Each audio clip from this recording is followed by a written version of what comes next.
La lluvia golpeaba el parabrisas del taxi amarillo como lágrimas de la ciudad que nunca duerme.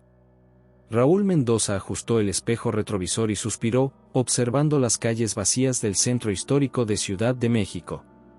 Las 11:30 de la noche marcaba el final de otra jornada difícil, con apenas suficientes pasajeros para cubrir la gasolina y algo más. «Pinche crisis», murmuró, pensando en la cuenta del hospital que lo esperaba en casa. Sofía, su pequeña de 8 años, necesitaba otro tratamiento, y el dinero se escurría entre sus dedos como arena. Carmen, su esposa, había dejado de preguntarle cuánto había ganado cada noche, sabiendo que la respuesta siempre era la misma: no suficiente. El radio crepitó con la voz cansada del despachador: «Unidad 47, ¿sigues en servicio?» «Afirmativo, base». «Una carrera más y me voy a casa», respondió Raúl, limpiando el vapor del parabrisas con la manga de su camisa a cuadros. Las luces de neón de los restaurantes cerrados creaban charcos de colores en el asfalto mojado. El olor a tacos al pastor y a lluvia fresca se mezclaba con el aroma del ambientador de pino barato que colgaba del espejo. Raúl había manejado estas calles durante 20 años, conocía cada bache, cada semáforo, cada esquina donde los fantasmas del pasado parecían susurrar historias olvidadas. A las 11:47, cuando ya consideraba regresar a casa, la vio. Una mujer elegante, vestida completamente de blanco, le hacía señas desde la esquina de Regina y Bolívar. Su vestido parecía inmaculado a pesar de la lluvia, y su cabello negro caía en ondas perfectas sobre sus hombros. Algo en su postura, en la manera como permanecía inmóvil bajo la lluvia sin mojarse, le erizó la piel. Raúl frenó junto a la banqueta. La mujer se acercó con pasos silenciosos y abrió la puerta trasera. Un aroma extraño invadió el taxi, flores marchitas mezcladas con algo que no podía identificar, algo que le recordaba a los velorios de su infancia. «Buenas noches», dijo ella con una voz suave pero que parecía venir de muy lejos. «¿Podría llevarme al Panteón de San Fernando?»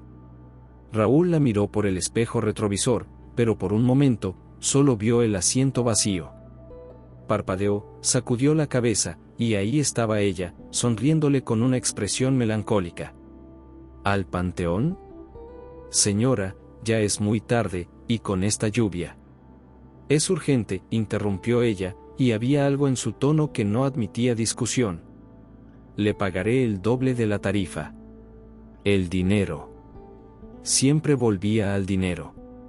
Raúl pensó en Sofía, en sus ojitos brillantes cuando le preguntaba cuándo se pondría mejor, en las promesas que había hecho y que el destino parecía empeñado en impedirle cumplir. «Está bien, señora. Pero le advierto que el panteón está cerrado a esta hora». «Lo sé», respondió ella, y su sonrisa se volvió más triste. «Pero hay cosas que no pueden esperar hasta mañana». Mientras conducía por las calles desiertas, Raúl intentaba hacer conversación, pero cada vez que miraba el espejo retrovisor, la imagen de la mujer parecía desvanecerse por un instante.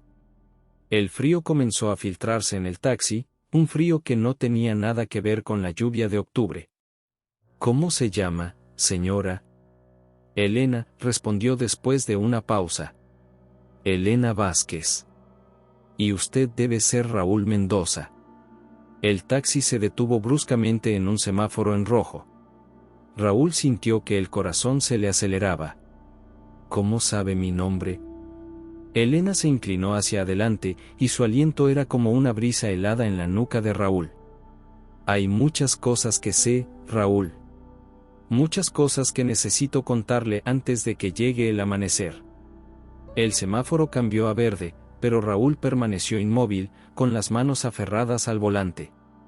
El sudor frío le corría por la espalda a pesar del aire helado que parecía emanar de su pasajera. «¿Cómo conoce mi nombre?», repitió, girándose para mirarla directamente. Elena estaba ahí, real y tangible, con sus ojos oscuros que parecían contener décadas de tristeza. Llevaba un collar de perlas que brillaba débilmente en la penumbra del taxi, y sus manos, perfectamente cuidadas, descansaban sobre un bolso de piel negra. «Los taxistas llevan su identificación visible», dijo ella con una sonrisa que no llegaba a sus ojos. «Además, su padre y yo nos conocimos hace muchos años». ¿Mi padre? Don Aurelio murió hace 5 años. Lo sé. Fue a su funeral. Elena miró por la ventana hacia las calles que se desdibujaban bajo la lluvia. Era un buen hombre, aunque cargaba con el peso de decisiones difíciles. Un claxon sonó detrás de ellos. Raúl arrancó, pero su mente era un torbellino de preguntas. Su padre había sido detective de la policía judicial, un hombre recto que siempre le había enseñado la diferencia entre el bien y el mal. ¿Cómo podía esta mujer conocerlo? Cuénteme de su familia, Raúl, dijo Elena mientras avanzaban por Paseo de la Reforma. Tiene una hija, ¿verdad? Sofía, respondió automáticamente, luego se tensó. ¿Cómo sabe eso? Las madres siempre reconocemos a otros padres preocupados. Se nota en sus ojos, en la manera como sus hombros cargan el peso del mundo. Elena suspiró profundamente. Yo también tuve familia una vez. Un esposo que me amaba más de lo que yo merecía. El taxi tomó la curva hacia Chapultepec, y las luces de la ciudad se reflejaban en los charcos como estrellas caídas. Elena comenzó a hablar de Miguel, su esposo, describiendo su risa contagiosa, su manera de silbar mientras preparaba el desayuno, cómo la abrazaba durante las tormentas porque sabía que le tenía miedo a los truenos. ¿Dónde está ahora?, preguntó Raúl, aunque algo en su interior ya conocía la respuesta. Muerto. Hace 30 años. La voz de Elena se quebró ligeramente. Fue mi culpa. Todo fue mi culpa. El frío en el taxi se intensificó, y Raúl notó que su aliento comenzaba a formar vaho. Miró nuevamente el espejo retrovisor y por un momento aterrador, solo vio el asiento vacío. Cuando volvió a mirar, Elena estaba ahí, pero su reflejo parecía más tenue, como si fuera una fotografía descolorida. Señora, creo que debería llevarla a un hospital. Parece que está en shock. No, Raúl. Necesito que me lleve a San Ángel primero. A la casa donde vivíamos Miguel y yo. Después podremos ir al panteón. Pero eso no estaba en el trato. Por favor. Elena se inclinó hacia adelante, y Raúl pudo ver lágrimas brillando en sus ojos. Hay algo que debo hacer, algo que debía hacer hace 30 años. Su padre lo entendería. Contra su mejor juicio, Raúl cambió de ruta. Las calles de San Ángel estaban desiertas, las casas coloniales se alzaban como centinelas silenciosos bajo la lluvia. Elena le indicó el camino con una precisión que lo inquietó, como si hubiera recorrido esas calles miles de veces. Aquí, dijo finalmente, señalando una casa que se alzaba entre sombras. Raúl frenó y miró la construcción. Era una casa colonial que había visto mejores días, con ventanas tapiadas y un jardín invadido por la maleza. Un letrero de «Se vende» colgaba torcido de la reja oxidada. Señora, esta casa está abandonada. Elena bajó del taxi sin responder. Raúl la siguió, preocupado por dejarla sola en ese lugar.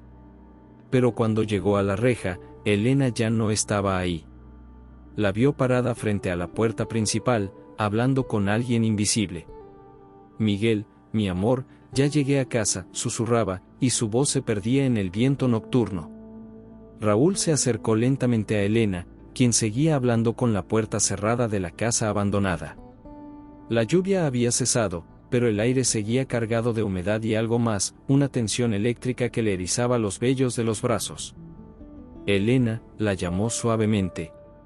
No hay nadie ahí. Ella se giró hacia él, y por un momento, Raúl vio a través de ella como si fuera un cristal empañado. Parpadeó, y Elena volvió a ser sólida, real, pero había algo diferente en sus ojos, una tristeza tan profunda que parecía un pozo sin fondo. ¿No lo ves?, preguntó ella, señalando hacia la casa. Las luces están encendidas. Miguel está esperándome para cenar. Siempre me esperaba, sin importar lo tarde que llegara. Raúl miró la casa. Ventanas tapiadas, jardín descuidado, pintura descascarada. Pero Elena la veía diferente, y algo en su expresión lo convenció de que, para ella, la casa estaba viva, habitada, llena de recuerdos que se negaban a morir. «Espéreme aquí», le dijo Elena. «Necesito hablar con él». Desapareció entre las sombras del jardín, dejando a Raúl solo bajo el farol de la calle. El taxista encendió un cigarro con manos temblorosas, tratando de encontrar una explicación lógica para lo que estaba viviendo. Tal vez la mujer tenía problemas mentales, tal vez estaba reviviendo algún trauma. Había visto casos similares en sus años como taxista nocturno. Pero no podía explicar el frío sobrenatural, ni los reflejos que aparecían y desaparecían, ni la manera como Elena conocía detalles de su vida que nadie debería saber. Decidió investigar. En el jardín abandonado encontró un montón de periódicos viejos, amarillentos por la humedad. Los hojeó bajo la luz de su celular hasta que encontró lo que buscaba, una nota de 1993 en la sección de policiales. Trágico accidente automovilístico cobra la vida de matrimonio en San Ángel. Elena Vázquez, de 32 años, y su esposo Miguel Vázquez, de 35, murieron cuando su automóvil se salió de la carretera durante una tormenta. El detective Aurelio Mendoza, encargado del caso, declaró que las condiciones climáticas fueron la causa del accidente. Las manos de Raúl temblaron tanto que casi dejó caer el periódico. Su padre. Su padre había investigado la muerte de Elena. Pero si ella había muerto en 1993, ¿quién era la mujer que viajaba en su taxi? Ya veo que encontraste la verdad, dijo Elena, apareciendo silenciosamente a su lado. Raúl dio un salto, el cigarro se le cayó de los labios. Elena estaba ahí, pero ahora podía ver a través de ella con claridad. Era translúcida, como un holograma defectuoso. «Usted está muerta», susurró, retrocediendo hasta chocar con el taxi. «Sí», admitió Elena con una sonrisa triste. «Hace 30 años. Pero no he podido descansar, Raúl. No he podido encontrar paz». «¿Por qué? ¿Qué quiere de mí?». Elena se acercó, y aunque era un espíritu, su presencia irradiaba una calidez extraña, como el último rayo de sol antes del anochecer. «Tu padre conocía la verdad, Raúl. Sabía que Miguel no murió en un accidente». Elena cerró los ojos, y cuando los abrió, estaban llenos de lágrimas espectrales. «Yo lo maté. Lo envenené lentamente durante meses, y después simulé el accidente para encubrir mi crimen». El mundo de Raúl se tambaleó.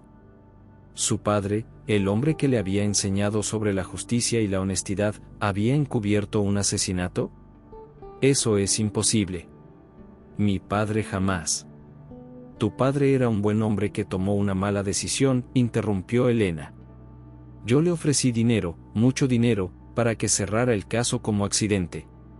Él tenía una familia que mantener, un hijo que necesitaba oportunidades. Raúl recordó súbitamente cómo había cambiado su vida cuando tenía 15 años.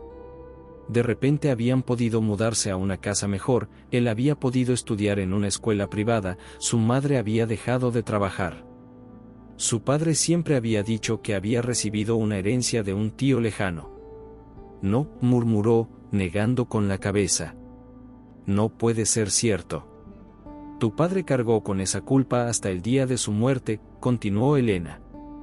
Y ahora, esa culpa es tuya también.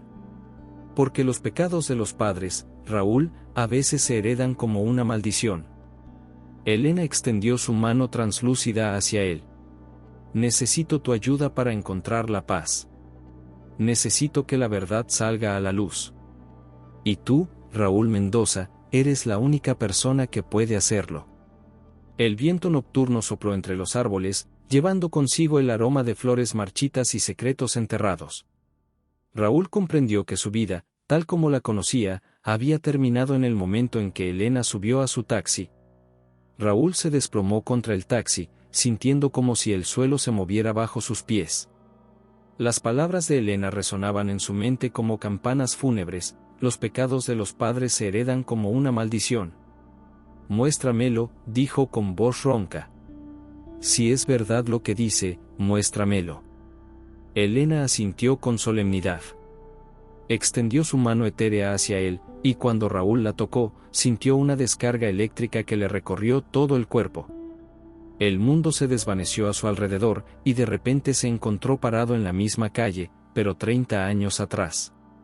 La casa de San Ángel estaba iluminada, con un jardín cuidado y flores en las ventanas. Un automóvil azul estaba estacionado en la entrada, y a través de las ventanas podía ver las siluetas de dos personas discutiendo. «Esa era nuestra casa», susurró Elena, apareciendo a su lado como una sombra del pasado. «Miguel y yo vivimos ahí durante 8 años. Fueron los años más felices de mi vida, hasta que...». La puerta de la casa se abrió, y salió un hombre joven de cabello castaño y sonrisa amable. Miguel Vázquez se dirigía hacia su auto, pero se detuvo al ver a una mujer que corría hacia él desde la casa. «Miguel, espera». Era Elena, pero 30 años más joven, con el rostro desfigurado por la ira y los celos. «No puedes irte así. Ya hablamos de esto, Elena. No hay nada más que decir». Miguel abrió la puerta del auto, pero Elena se interpuso. «Vas a verla otra vez, ¿verdad? ¿A esa secretaria? Elena, por favor. Estás imaginando cosas que no existen». Raúl observó la escena con fascinación y horror. Podía sentir las emociones de ambos, la desesperación de Elena, la frustración de Miguel, el amor que se desmoronaba bajo el peso de la desconfianza. «No eran imaginaciones», murmuró la Elena espectral junto a él. «Miguel tenía una aventura. Pero yo reaccioné de la peor manera posible». La visión cambió. Ahora estaban dentro de la casa, en la cocina. Elena preparaba té, pero sus manos temblaban mientras añadía algo de un frasco pequeño a la taza de Miguel. «Arsénico», explicó el espíritu de Elena. «Pequeñas dosis durante meses». Miguel pensaba que tenía problemas estomacales. Los médicos no podían diagnosticar qué le pasaba. Raúl vio cómo Miguel se debilitaba gradualmente, cómo Elena fingía preocupación mientras lo envenenaba lentamente. La culpa y el horror se reflejaban en el rostro espectral de Elena mientras revivía sus crímenes. «La noche del accidente», continuó Elena, «Miguel había descubierto la verdad. Encontró el frasco de arsénico en mi bolso. Íbamos en el auto, discutiendo, y él amenazó con ir a la policía». La visión los transportó al interior del automóvil azul. Miguel, demacrado y enfermo, conducía bajo la lluvia mientras Elena lloraba en el asiento del pasajero. «Eres una asesina», gritaba Miguel. «Me has estado matando lentamente». «Fue por amor», respondía Elena. «Todo lo que hice fue por amor». «Eso no es amor, Elena. Eso es obsesión». En la visión, Elena tomó el volante y lo giró bruscamente. El auto se salió de la carretera y se estrelló contra un árbol. Miguel murió al instante, pero Elena sobrevivió lo suficiente para salir del auto y colocar el frasco de arsénico en el bolsillo de su esposo, haciendo que pareciera que él era quien se estaba envenenando. «Morí 20 minutos después», susurró Elena. «Pero no antes de asegurarme de que pareciera un accidente». La visión cambió una vez más. Ahora estaban en una oficina de policía, donde un hombre que Raúl reconoció como su padre, pero 30 años más joven, revisaba el expediente del caso. Don Aurelio Mendoza era un detective prometedor, con principios sólidos y una reputación intachable. Pero Raúl pudo ver el momento exacto en que todo cambió. Una mujer elegante, la hermana de Elena, entró a la oficina con un sobre lleno de dinero. «Detective Mendoza», decía la mujer, «mi hermana era una buena persona que cometió un error terrible. Pero ya está muerta, y exponer la verdad solo causaría más dolor. Su familia no merece ese escándalo». Raúl vio cómo su padre luchaba con la decisión, cómo miraba la fotografía de su familia en el escritorio, cómo pensaba en las oportunidades que ese dinero podría brindarle a su hijo. «Además», continuaba la hermana de Elena, «usted tiene un niño pequeño. Este dinero podría asegurar su futuro, su educación». Don Aurelio cerró el expediente y aceptó el sobre. Caso cerrado por accidente automovilístico, dictó a su secretaria. La visión se desvaneció, y Raúl se encontró de vuelta en la calle abandonada, con lágrimas corriendo por sus mejillas. Ahora entiendes, dijo Elena. Tu padre no era un hombre malo, pero tomó una decisión que ha tenido consecuencias durante 30 años. Miguel no puede descansar en paz porque la verdad nunca salió a la luz. Y yo estoy atrapada entre mundos, cargando con la culpa de mi crimen y la culpa de haber corrompido a tu padre. Raúl se limpió las lágrimas y miró al espíritu de Elena. ¿Qué quiere que haga? Que corrijas el error de tu padre. Que expongas la verdad. Que nos permitas a Miguel y a mí encontrar finalmente la paz. Pero eso destruiría la memoria de mi padre. Mi familia. Elena se acercó a él, y aunque era un espíritu, Raúl pudo sentir su compasión. A veces, Raúl, hacer lo correcto requiere sacrificios. Pero te prometo algo, si me ayudas, yo te ayudaré con tu hija. Conozco médicos en el más allá que pueden guiar a los doctores de este mundo hacia la cura que Sofía necesita. Raúl sintió que el destino lo atrapaba como una telaraña. Su padre, su hija, Elena, Miguel, todos conectados por decisiones tomadas décadas atrás. Necesito tiempo para pensarlo, murmuró. El tiempo se agota, Raúl. El amanecer se acerca, y con él, mi oportunidad de encontrar la paz. Decide pronto, porque tu destino está más entrelazado con el nuestro de lo que imaginas. Elena condujo a Raúl de regreso al taxi, pero cuando él intentó encender el motor, las llaves se desvanecieron en sus manos como humo. El auto permaneció inmóvil, y Raúl comprendió que ya no tenía control sobre su destino. Hay alguien más que necesitas conocer, dijo Elena, y su voz llevaba un peso de siglos. Miguel ha estado esperando este momento durante 30 años. El aire alrededor del taxi comenzó a ondular como agua, y gradualmente apareció la figura de un hombre. Miguel Vázquez se materializó lentamente, pero a diferencia de Elena, su forma espectral irradiaba una ira contenida que hacía que la temperatura descendiera aún más. Así que tú eres el hijo del detective, dijo Miguel, y su voz sonaba como el eco de una tumba. El hijo del hombre que permitió que mi asesina escapara de la justicia. Raúl retrocedió instintivamente. Miguel era más intimidante que Elena, su presencia cargada de una furia que había fermentado durante décadas. Tenía el rostro demacrado de alguien que había muerto envenenado, y sus ojos brillaban con una luz sobrenatural. Miguel, por favor, intervino Elena. Raúl no tiene la culpa de lo que hizo su padre. No. Miguel se acercó al taxi, y los vidrios comenzaron a empañarse. Su familia vivió cómodamente con el dinero de mi silencio. Cada oportunidad que tuvo, cada logro, fue pagado con mi sangre. Raúl sintió el peso de la acusación como una losa en el pecho. Recordó su infancia después de los 15 años, la casa nueva, la escuela privada, las vacaciones familiares que antes eran imposibles. Todo había sido posible gracias al dinero manchado de sangre. Cuéntale la verdad completa, Elena, exigió Miguel. Cuéntale por qué realmente me mataste. Elena bajó la cabeza, y por primera vez desde que apareció, pareció verdaderamente avergonzada. Miguel había descubierto que yo tenía una aventura, admitió. Pero no era solo eso. Él había encontrado evidencia de que yo estaba desviando dinero de la empresa donde trabajaba. Iba a denunciarme no solo por adulterio, sino por fraude. Robaste $500,000, continuó Miguel, su voz cargada de dolor. Dinero que pertenecía a familias trabajadoras que habían confiado en ti. Y cuando te confronté, tu respuesta fue matarme lentamente. Raúl se sintió mareado. La historia se volvía más compleja y sórdida con cada revelación. Pero hay más, dijo Elena, mirando directamente a Raúl. El dinero que le di a tu padre no era mío. Era parte del dinero robado.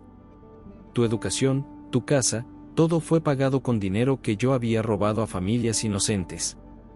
El teléfono de Raúl sonó, interrumpiendo la confesión sobrenatural. Era Carmen, su esposa, y su voz sonaba desesperada. Raúl, ¿dónde estás? Sofía empeoró. Está en el hospital. Los doctores dicen que necesita la cirugía inmediatamente, pero el seguro no la cubre. Necesitamos 200,000 pesos esta misma noche o... La llamada se cortó. Raúl miró el teléfono con desesperación, luego alzó la vista hacia los dos espíritus que lo observaban. Mi hija se está muriendo, susurró. Lo sé, dijo Elena con compasión. Y puedo ayudarte. Pero primero debes ayudarnos a nosotros. ¿Cómo puedes ayudarme si estás muerta? Elena sonrió tristemente. La muerte no es el final, Raúl. Es solo otra forma de existir. Tengo conexiones en el más allá, espíritus de médicos que pueden influir en los doctores de este mundo, guiarlos hacia tratamientos que normalmente no considerarían. Miguel se acercó más, y su presencia se volvió menos amenazante. Tu hija es inocente, dijo. No merece pagar por los pecados de su abuelo o por las decisiones de su padre. Pero la justicia debe ser servida, Raúl. 30 años de silencio son suficientes. Raúl se encontró en una encrucijada moral que parecía no tener solución. Si exponía la verdad sobre su padre, destruiría la memoria del hombre que más había admirado en su vida.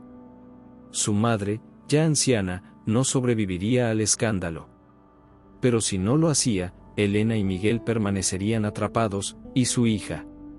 ¿Qué garantía tengo de que cumplirás tu promesa?, preguntó a Elena. La palabra de una mujer muerta que busca redención, respondió ella.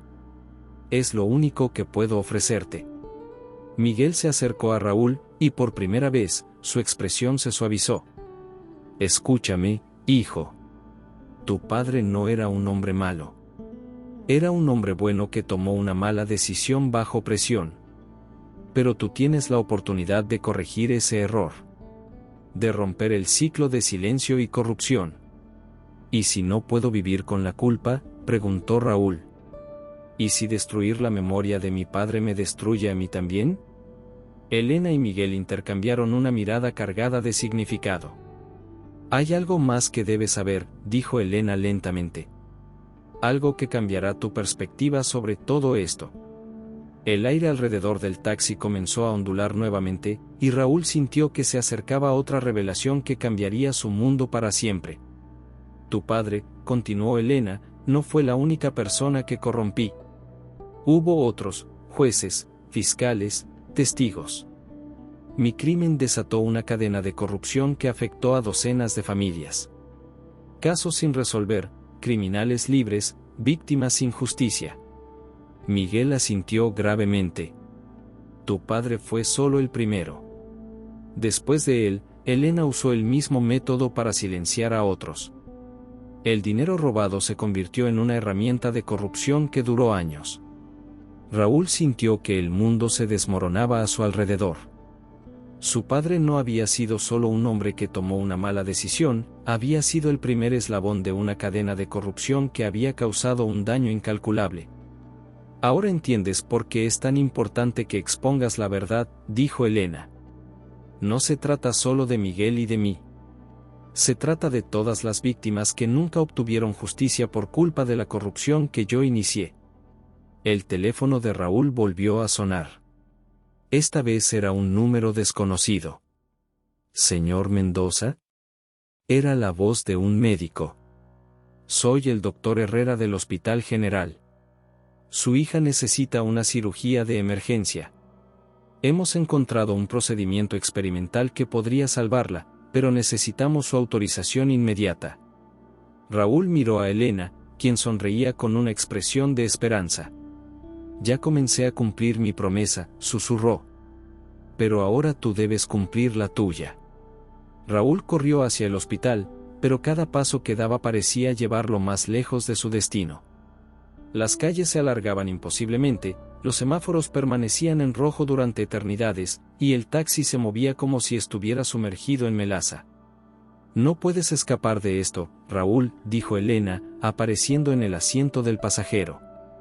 El tiempo se agota para todos nosotros. Mi hija se está muriendo, gritó Raúl, golpeando el volante con desesperación. Necesito llegar al hospital. Y llegarás, respondió Miguel, materializándose en el asiento trasero. Pero primero debes tomar una decisión. El amanecer se acerca, y con él, nuestra última oportunidad de encontrar la paz. Raúl miró el reloj del tablero. Las 4:30 de la mañana. Había estado con los espíritus durante casi 5 horas, pero se sentía como si hubieran pasado días enteros. Muéstrame todo, dijo finalmente. Si voy a destruir la memoria de mi padre, necesito conocer toda la verdad.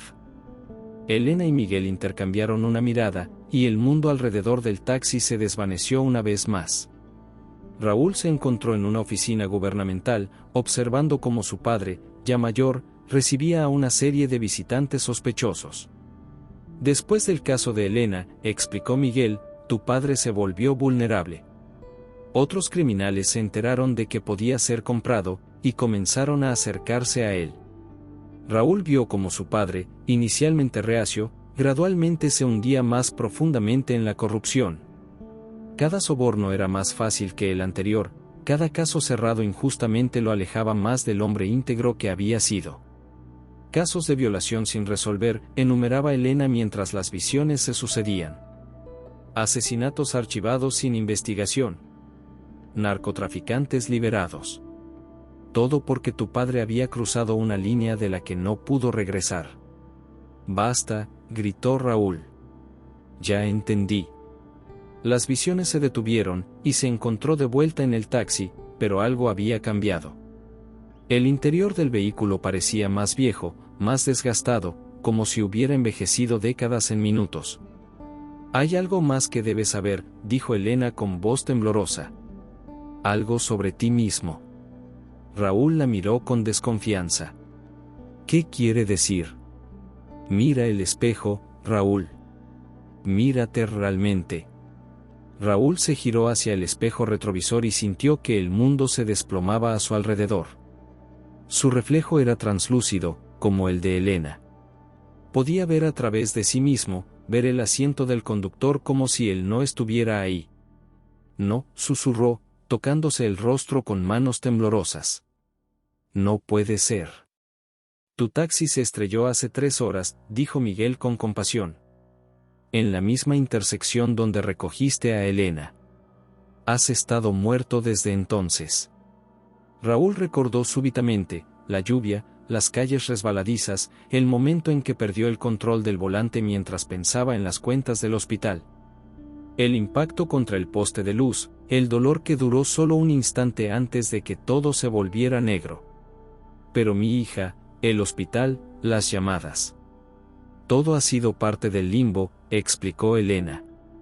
Un lugar donde las almas deben enfrentar sus verdades más profundas antes de poder descansar en paz. Entonces Sofía está viva, le aseguró Miguel. Pero necesita la cirugía. Y tú, desde aquí, puedes ayudarla. Pero solo si primero nos ayudas a nosotros. Raúl se desplomó en el asiento del conductor, sintiendo el peso de la revelación. Estaba muerto, atrapado en el mismo limbo que Elena y Miguel, enfrentando las consecuencias de los pecados de su padre. ¿Por qué yo?, preguntó. ¿Por qué tengo que cargar con las decisiones de mi padre? Porque tuviste la oportunidad de cambiar las cosas y no lo hiciste, respondió Elena. Durante años, sospechaste que algo no estaba bien con el dinero que mejoró tu vida.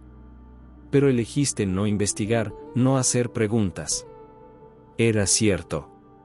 Raúl había tenido dudas, momentos en los que se preguntaba de dónde había salido realmente el dinero que cambió su vida.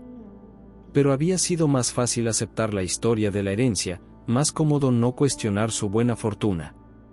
Además, continuó Miguel, has estado considerando seguir los pasos de tu padre. Raúl sintió una punzada de culpa. Era cierto. En las últimas semanas, desesperado por conseguir dinero para el tratamiento de Sofía, había estado considerando aceptar trabajos cuestionables, transportar paquetes sin hacer preguntas, cerrar los ojos ante actividades ilegales. Estabas a punto de repetir los errores de tu padre, dijo Elena. Por eso estás aquí. Para romper el ciclo antes de que sea demasiado tarde. El taxi comenzó a moverse por sí solo, dirigiéndose hacia el este, donde el cielo comenzaba a aclararse con los primeros rayos del amanecer. Es hora de decidir, Raúl, dijo Miguel. Puedes elegir exponer la verdad, limpiar el nombre de todas las víctimas de la corrupción de tu padre, y permitir que todos encontremos la paz. O puedes mantener el silencio y quedarte atrapado aquí para siempre, mientras tu hija crece sin su padre. Pero si expongo la verdad, destruiré a mi familia. Mi madre, mi esposa, mi hija, todas sufrirán por el escándalo. Elena se acercó a él, y por primera vez, Raúl pudo sentir verdadera calidez emanando de su espíritu. A veces, Raúl, el amor verdadero requiere sacrificios dolorosos. Tu familia es fuerte. Sobrevivirán al escándalo, pero no sobrevivirán a perderte para siempre. El sol comenzó a asomar en el horizonte, pintando el cielo de colores dorados y rosados. Raúl sabía que el tiempo se agotaba, que tenía que tomar la decisión más importante de su vida, o de su muerte. Si ayudo a exponer la verdad, preguntó, ¿qué pasará conmigo? Encontrarás la paz, respondió Miguel. Y tu sacrificio permitirá que tu hija tenga la vida que merece. Raúl cerró los ojos, pensando en Sofía, en su sonrisa inocente, en todas las promesas que le había hecho. Pensó en su padre, en el hombre bueno que había sido antes de tomar esa primera decisión fatídica. Pensó en todas las víctimas que nunca habían obtenido justicia. Cuando abrió los ojos, el sol estaba completamente visible en el horizonte. Está bien, dijo finalmente. Haré lo que sea necesario para exponer la verdad. Elena y Miguel sonrieron, y por primera vez en 30 años, sus rostros se llenaron de esperanza. Entonces comencemos, dijo Elena. Tenemos mucho trabajo que hacer antes de que sea demasiado tarde. El taxi se detuvo frente a una construcción que Raúl no reconoció, un edificio que parecía ser simultáneamente una comisaría de policía, un juzgado y un hospital. La arquitectura cambiaba constantemente, como si fuera un sueño que no podía decidir qué quería ser. Bienvenido al Tribunal del Limbo, dijo Elena, bajando del taxi. Aquí es donde las almas deben enfrentar sus verdades finales. Raúl siguió a Elena y Miguel hacia el edificio. Las puertas se abrieron automáticamente, revelando un vestíbulo lleno de espíritus. Algunas almas brillaban con una luz dorada, mientras que otras permanecían en sombras grises. Todas parecían estar esperando algo. Son las víctimas, explicó Miguel, señalando hacia las sombras. Todas las personas que fueron afectadas por la corrupción que comenzó con mi muerte. Raúl vio rostros familiares entre las sombras, víctimas de crímenes sin resolver, familias destruidas por la injusticia, inocentes que habían sufrido porque los culpables habían comprado su libertad. Y esas, dijo Elena, señalando hacia las figuras luminosas, son las almas que encontraron justicia y paz. En el centro del vestíbulo había un estrado donde se alzaba una figura imponente, un juez cuyo rostro cambiaba constantemente, mostrando las caras de todas las víctimas de la injusticia. Raúl Mendoza, dijo el juez con una voz que resonaba como un coro de miles de voces, has sido llamado a responder por los pecados heredados y las decisiones no tomadas. Yo no cometí los crímenes de mi padre, protestó Raúl. No, acordó el juez, pero te beneficiaste de ellos. Y cuando tuviste la oportunidad de buscar la verdad, elegiste la comodidad de la ignorancia. Las sombras en el vestíbulo comenzaron a moverse, acercándose a Raúl.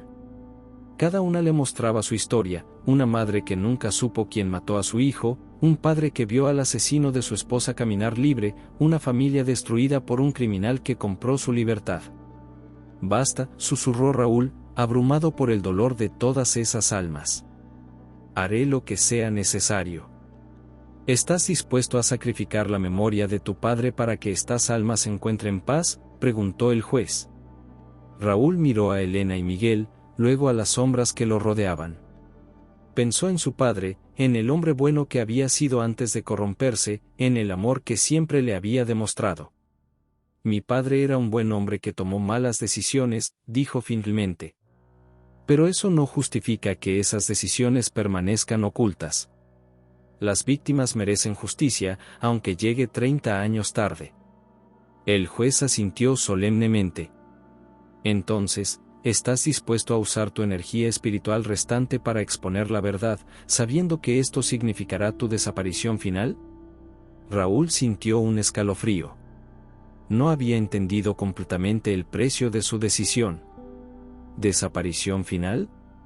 No habrá paz para ti, Raúl, explicó Elena con lágrimas en los ojos. Tu sacrificio será completo. Te desvanecerás para siempre, pero tu acción permitirá que la verdad llegue al mundo de los vivos. ¿Y mi hija? Vivirá, prometió Miguel. Tu sacrificio asegurará que reciba el tratamiento que necesita. Pero tú no estarás ahí para verla crecer. Raúl cerró los ojos, sintiendo el peso de la decisión más difícil de su existencia. Podía elegir la autopreservación, mantener el silencio y permanecer en el limbo para siempre, con la esperanza de algún día encontrar otra salida. O podía sacrificarse completamente, desvanecerse en la nada, pero asegurar que la justicia fuera servida y que su hija tuviera una oportunidad de vida. Necesito un momento, dijo. Se alejó del grupo y se encontró en un rincón silencioso del vestíbulo. Allí, para su sorpresa, apareció la figura de su padre. Papá, susurró Raúl. Don Aurelio Mendoza se veía exactamente como Raúl lo recordaba, fuerte, digno, pero con una tristeza profunda en los ojos. Hijo, dijo su padre, he estado esperando este momento durante 5 años. ¿Tú también estás atrapado aquí? Sí. Mi alma no puede descansar mientras las consecuencias de mis decisiones sigan causando dolor. Don Aurelio se acercó a su hijo. Raúl, tienes la oportunidad de hacer lo que yo nunca tuve el valor de hacer, corregir mis errores. Pero significará olvidar todo lo bueno que fuiste. Lo bueno que fui no borra lo malo que hice, respondió su padre. Un hombre se define por sus peores decisiones tanto como por las mejores. Don Aurelio puso su mano espectral en el hombro de su hijo. Hazlo, Raúl. Libera a todas estas almas. Libérame a mí. Y salva a tu hija. Te amo, papá. Y yo te amo a ti, hijo. Por eso te pido que seas más valiente de lo que yo fui. Raúl regresó al centro del vestíbulo, donde el juez y los espíritus esperaban su decisión final. Estoy listo, dijo con voz firme. Usaré toda mi energía espiritual para exponer la verdad. Que se haga justicia, sin importar el costo. El juez levantó su martillo, y cuando lo dejó caer, un rayo de luz dorada envolvió a Raúl. Sintió como su esencia se fragmentaba, como cada partícula de su ser se convertía en información que viajaba hacia el mundo de los vivos. Expedientes perdidos aparecerían misteriosamente en escritorios de periodistas. Testigos olvidados recordarían súbitamente detalles cruciales. Evidencia enterrada saldría a la luz. Mientras se desvanecía, Raúl vio cómo las sombras en el vestíbulo comenzaban a brillar, transformándose en luz dorada. Elena y Miguel se tomaron de las manos, sonriendo con paz por primera vez en 30 años. Gracias, susurró Elena, mientras ella también comenzaba a desvanecerse hacia la luz. Tu hija estará bien, fueron las últimas palabras que Raúl escuchó de Miguel. Y entonces, todo se volvió silencio. 6 meses después, Carmen Mendoza se despertó en la habitación del hospital donde su hija Sofía se recuperaba de una cirugía exitosa. La niña dormía pacíficamente, con color en sus mejillas por primera vez en años. El doctor Herrera entró silenciosamente a la habitación, revisando los monitores con una sonrisa de satisfacción. ¿Cómo está?, preguntó Carmen en voz baja. Mejor de lo que esperábamos, respondió el médico. El procedimiento experimental fue un éxito completo. Es como si hubiéramos recibido una guía divina durante la operación. Carmen asintió, pensando en la noche que cambió todo. La noche en que Raúl salió para su última carrera y nunca regresó. Su taxi había sido encontrado estrellado contra un poste de luz, pero su cuerpo nunca apareció. La policía había cerrado el caso como un accidente fatal, aunque el cuerpo nunca fue recuperado. Pero esa misma noche, algo extraordinario había ocurrido. El doctor Herrera había despertado con una idea clara sobre un tratamiento experimental para Sofía, como si alguien le hubiera susurrado la solución al oído. Una fundación anónima había aparecido de la nada para financiar la cirugía, y cada paso del procedimiento había salido perfectamente. «Mamá», susurró Sofía, abriendo los ojos. «Soñé con papá otra vez». Carmen se acercó a la cama de su hija, acariciando su cabello suavemente. «¿Qué te dijo en el sueño, mi amor?» «Que me iba a poner bien, y que él siempre me va a cuidar, aunque no pueda estar aquí». Sofía sonrió débilmente. También dijo que hizo algo muy importante, algo que ayudó a muchas personas. Carmen sintió lágrimas en los ojos. Durante los últimos meses, los periódicos habían estado llenos de noticias sobre casos policiales reabiertos, evidencia que aparecía misteriosamente y una red de corrupción que se remontaba a décadas atrás. El nombre de don Aurelio Mendoza había aparecido en varios artículos, no como un héroe, sino como parte del problema. Al principio, Carmen había sentido ira y vergüenza. ¿Cómo era posible que su suegro, el hombre que tanto respetaba, hubiera estado involucrado en actos de corrupción? Pero gradualmente, había comenzado a entender que la verdad, por dolorosa que fuera, era necesaria. «Señora Mendoza», dijo el doctor Herrera, «hay alguien que quiere hablar con usted». Una mujer mayor entró a la habitación. Tenía el cabello canoso y ojos amables, pero Carmen pudo ver una tristeza profunda en su expresión. «Soy Rosa Vázquez», se presentó la mujer. «La hermana de Elena Vázquez». Carmen reconoció el nombre de los periódicos. Elena Vázquez había sido una de las primeras víctimas mencionadas en los casos reabiertos. «Vengo a pedirle perdón», continuó Rosa. Mi hermana hizo cosas terribles. Y yo fui cómplice al sobornar a su suegro para encubrir sus crímenes». Carmen se puso de pie, no sabiendo qué decir. «Durante 30 años he cargado con esa culpa», continuó Rosa. «Pero hace 6 meses, comencé a tener sueños. Sueños donde Elena me pedía que confesara la verdad. Y después, cuando comenzaron a aparecer todas esas evidencias». Rosa sacó un sobre de su bolso. «Este dinero no puede reparar el daño que causamos, pero es todo lo que me queda del dinero que usé para corromper a su suegro. Quiero que lo use para su hija, para su familia». Carmen miró el sobre, luego a Rosa. «No puedo aceptar esto». «Por favor», insistió Rosa. «Es la única manera en que puedo encontrar paz. Mi hermana y su esposo, creo que finalmente están descansando. Pero yo necesito hacer lo correcto antes de que sea demasiado tarde». Carmen aceptó el sobre, no por el dinero, sino porque entendía que Rosa necesitaba ese acto de contrición. «¿Cree usted en los fantasmas, señora Mendoza?», preguntó Rosa. «Antes no», respondió Carmen. «Pero ahora creo que los muertos a veces regresan para arreglar lo que dejaron sin terminar». Rosa asintió y se dirigió hacia la puerta, pero se detuvo. «Su esposo era un buen hombre, señora Mendoza. Lo que hizo al final, salvar a todas esas víctimas, exponer la verdad, eso requirió un coraje extraordinario». Después de que Rosa se fuera, Carmen se sentó junto a la cama de Sofía, quien había vuelto a dormirse. Miró por la ventana hacia la ciudad que se extendía bajo el sol de la tarde. «Gracias, Raúl», susurró.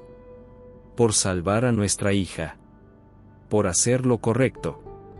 Una brisa suave entró por la ventana, moviendo las cortinas, y por un momento, Carmen habría jurado que sintió una presencia familiar en la habitación. Una sensación de paz, de amor, de despedida. En los meses siguientes, más casos salieron a la luz. Familias que habían perdido la esperanza finalmente obtuvieron respuestas. Criminales que pensaban que habían escapado de la justicia fueron llevados ante los tribunales. La red de corrupción que había comenzado con la muerte de Elena Vázquez fue completamente desmantelada. El nombre de don Aurelio Mendoza quedó manchado en los libros de historia, pero también quedó registrado que su hijo había dado su vida para corregir esos errores. Los periodistas escribieron sobre el taxista fantasma que había ayudado a exponer décadas de injusticia. Sofía creció fuerte y saludable, siempre con la sensación de que su padre la cuidaba desde algún lugar más allá de la comprensión humana. Estudió Derecho, inspirada por las historias de justicia que había escuchado desde pequeña. Carmen nunca se volvió a casar, pero encontró paz en saber que Raúl había elegido el camino más difícil pero más correcto. Cada noche, antes de dormir, miraba hacia las estrellas y susurraba una oración de agradecimiento por el hombre que había amado, el hombre que había sacrificado todo por hacer lo correcto. Y en algún lugar, en un plano de existencia más allá de la comprensión mortal, 3 almas que habían estado atrapadas por décadas finalmente descansaban en paz. Elena había encontrado el perdón que buscaba, Miguel había obtenido la justicia que merecía, y Raúl había demostrado que el amor verdadero a veces requiere los sacrificios más grandes. La historia del taxi maldito de la medianoche se convirtió en leyenda urbana, pero para aquellos que conocían la verdad, era algo más, era la prueba de que nunca es demasiado tarde para hacer lo correcto, y de que el amor puede trascender incluso la muerte misma. En las noches lluviosas, algunos taxistas de Ciudad de México juran que aún pueden ver un taxi amarillo fantasmal recorriendo las calles, llevando almas perdidas hacia su destino final, la paz que solo viene con la verdad y la justicia. Y así terminó la historia del taxista que eligió la redención sobre la supervivencia, el amor sobre el miedo, y la justicia sobre la comodidad. Una historia que recordaba que los verdaderos héroes no son aquellos que nunca cometen errores, sino aquellos que tienen el valor de corregir los errores de otros, sin importar el costo personal. Fin.